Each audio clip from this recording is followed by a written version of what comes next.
Good day, fight fans. It's that time again. It's Emperor's Palace time. And tomorrow on Saturday night, we're going to have a double header here at Kempton Park that is going to include Ricardo Malajika against Kevin Luis Munoz and Knapp against Przemysław Zysk.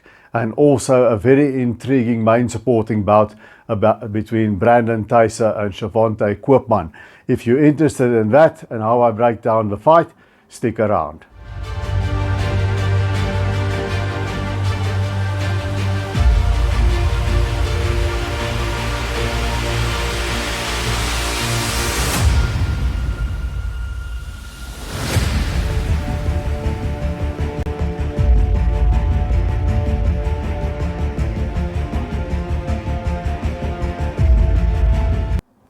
Okay, fight fans, let's begin with a main supporting bout on Saturday night's card.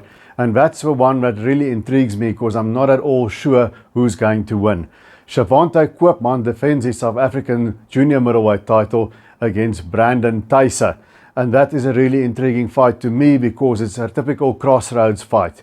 You got the more experienced Thysse, who is the more seasoned fighter, has fought the better opponents, up against the undefeated 11-0 upstart in Koopman, who is yet to put a foot wrong in his professional career. Now, we know both of these guys well here in South Africa, and it's going to be a question of whether Brandon Thysse is going to show that he is still a force to be reckoned with, that he can go the international route. He has beaten Tommy Silvernoinen from Finland before. We know in 2020 he won the 4 at War Junior Middleweight Tournament. And then he had a minor hiccup when he lost his rematch against Knapp on a split decision in an absolute war of a fight. But that wasn't really a big deal. Both guys gained from that fight.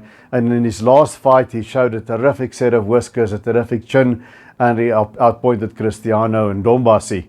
Now, we know Ndombasi there in Cape Town. Cristiano, he can be a bit of a one-punch man, looking for that knockout punch. But he can definitely whack, as Knapp can attest to. And he's a very dangerous fighter. And he whacked Brandon Thysse solidly during their fight. And they didn't do anything to Brandon Thysse. Now, Koopman, we know, can punch as well. He's got a high knockout ratio. But can he punch harder than Cristiano Ndombasi? Now, Koopman is maybe a better combination puncher. Maybe slightly quicker in hand speed. He's a different kind of fighter.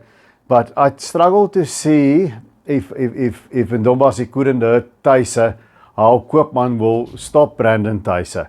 Unless Brandon is suffering some wear and tear from those fights with Ndombasi and his couple of fights with Knapp and several tough fights that he's been in. But then again, if you look at Koopman, he hasn't fought with quite the guys that that Brandon Thysse has. But he has been tested. He's been through a war early in his career against Jacques Chikubu Muvud from the DRC. Henrique Lando is another fighter that gave him a stiff go of it. And he had an injury to his, I can't remember if it's his left elbow or left hand, that kept him out of the ring for quite some time.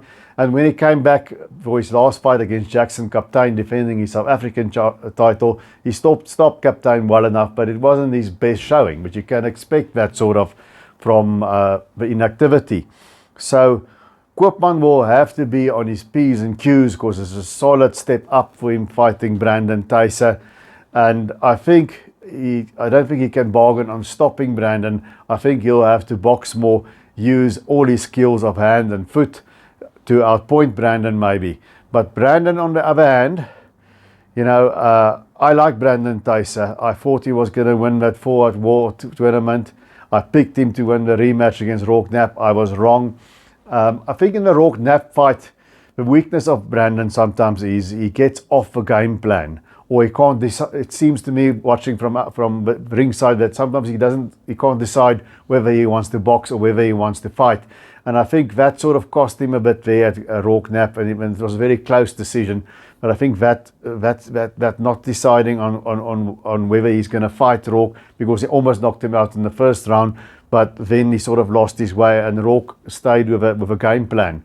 He was a more disciplined fighter in that rematch to me.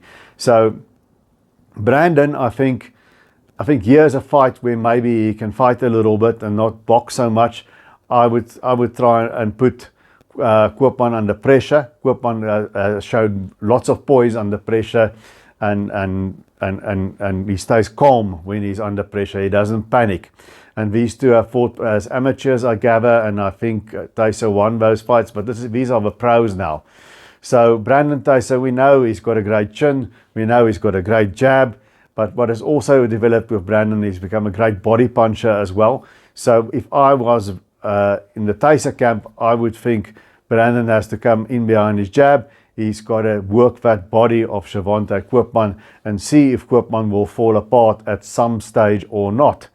Now, we've been, when Jacob picked me up in the bus, and we've been talking to trainers and boxing people to weigh in, everybody seems to be sort of split down the middle. Nobody is quite sure, you know. Some lean towards Thysse, some lean towards Koopman, and this is one of those pick-em fights for me. I'm going to go for Brandon Thysse once again. I keep on picking Brandon, right or wrong, but I just think he's fought at a slightly higher level than Shavante Koopman. So, and there's a little bit of a vulnerability that I sometimes see in Koopman. When he fought Henrique Lando, I thought there was a time in the fight where Lando sort of made him look uncomfortable. And I don't like the inactivity and the fact that there was a hand injury and all of that. I don't think that spells well. So this could be Koopman's coming out party, and he can surprise us all and put in a stellar performance. But I'm going to lean towards Brandon Thysse, and I think Koopman will have his success early, but providing Brandon sticks with a game plan, doesn't resort to clowning or do something stupid. You know, if Brandon just keeps his focus for all of those rounds, maybe not take as many shots as he did against Ndombasi, I think Brandon's experience should see him through, coupled with a concerted body attack. That's what I would do with Shavante Koopman, you know, because Thysse really digs with those hooks into the body and those uppercuts. So I'm thinking that Brandon Thysse is just going to land the better shots, maybe buzz Shavante Koopman a couple of times there, and that's going to get him over the hill. So I'm expecting a very good fight. If there is a stoppage, I think it will be Brandon Thysse who scores it. I'll be surprised if Shavante Koopman can take out Brandon Thysse. You know, those shots that he took from Ndombasi, I was ringside, those were big shots. So I don't see Koopman really taking out Brandon, but I can see him outpointing Brandon. But I'm thinking Brandon Thysse is going to start giving Koopman problems as the fight progresses. So I'm going with Brandon Thysse to win this fight on points. I'm expecting a good fight. Then on to the two co-main events. Now, the one that is the easiest for me, I think, to predict is Knapp against Przemysław Zysk. Now, Zysk has only got one defeat, and that defeat came in his last fight in the UK when he fought Sam Eggington for the vacant IBO World Junior Middleweight title. So in that fight, Zysk lost well enough on points. It looked in the early rounds like Eggington was going to stop him, but he showed incredible resilience and grit, and he lasted the distance against Sam Eggington. And it would be interesting now to see if Knapp can become the first man to stop Przemysław Zysk. And you know what? I think Rock can do that, and I'm going to go with Rock here to win this fight on a TKO within the first half of the fight, somewhere between rounds 4 and 6.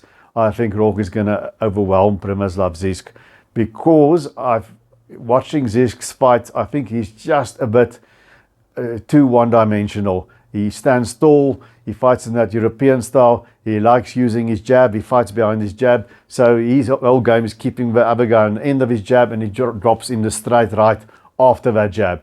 And there's not much imagination in terms of how he puts his offense together, at least not in the fights I've seen. They have a common, Zysk has fought Silvernoinen as well, whom Brandon Thysse beat quite comprehensively, and he battled to beat Silvernoinen.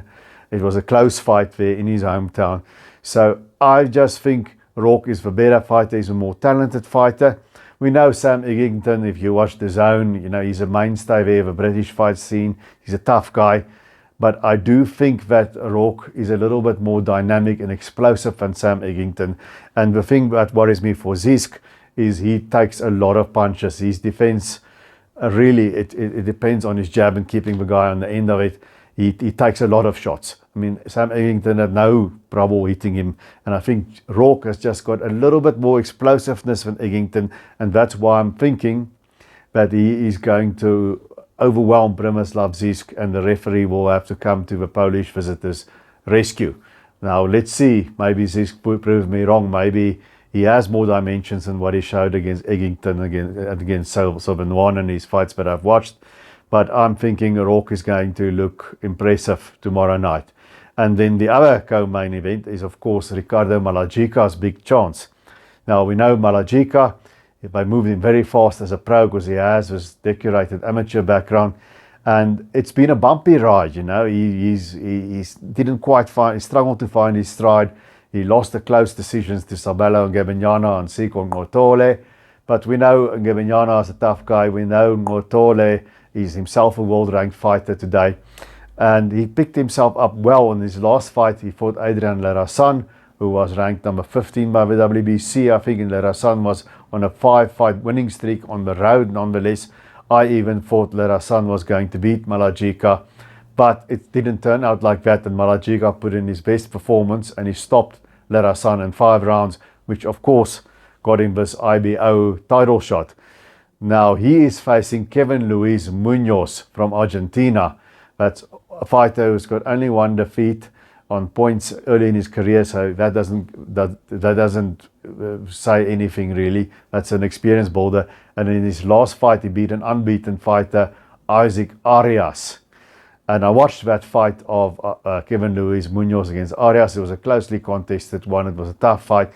And Munoz is that typical sort of awkward, rough and tumble, spoiling almost Argentinian fighter.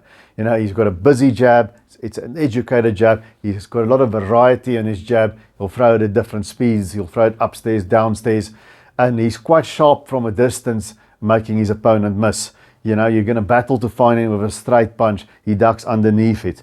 But what I've noticed about Munoz, he doesn't like it up close. When you get into his grill and you bang him to the body and you bang him to the head and you trap him on the ropes, that's where he is uncomfortable. So I think Malajika is going to need to be aggressive like he was against Lerasan.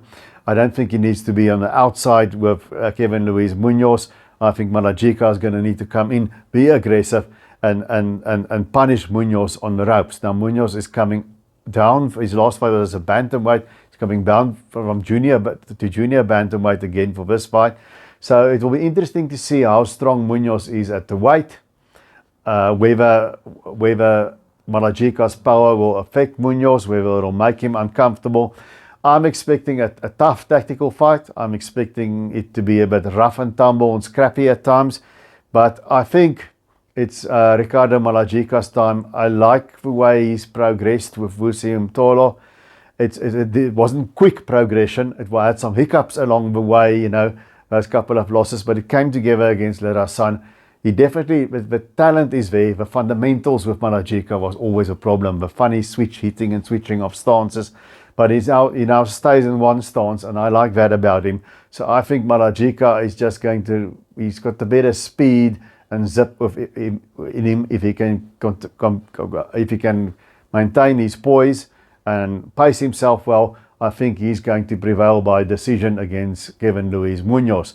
So that's what I think. I've got Brandon Thysse over Shavante Koopman. I think Knapp might become the first man to stop Zysk, the Polish fighter. And I think that Ricardo Malajika is going to have his hands raised against the Argentinian visitor Kevin Luis Munoz. You know, it's a loaded division, flyweight, junior bantamweight here in South Africa. We've got Phumelela Kafu, we've got Yanga Sikibo, we've got Sikon Ngotole, we've got Malajika. One could make a huge round robin if boxing, politics and money wasn't always on the way. But tell me who you got winning. If the fights will be broadcast live on Super Sport Saturday night from usually they cross over at about 7 o'clock. And I think it will be an entertaining night of boxing. If you've watched so far, please punch that thumbs up button, the like button. That'll greatly help the channel. Also consider subscribing if you haven't already. And until I see you guys again, remember to keep those gloves up.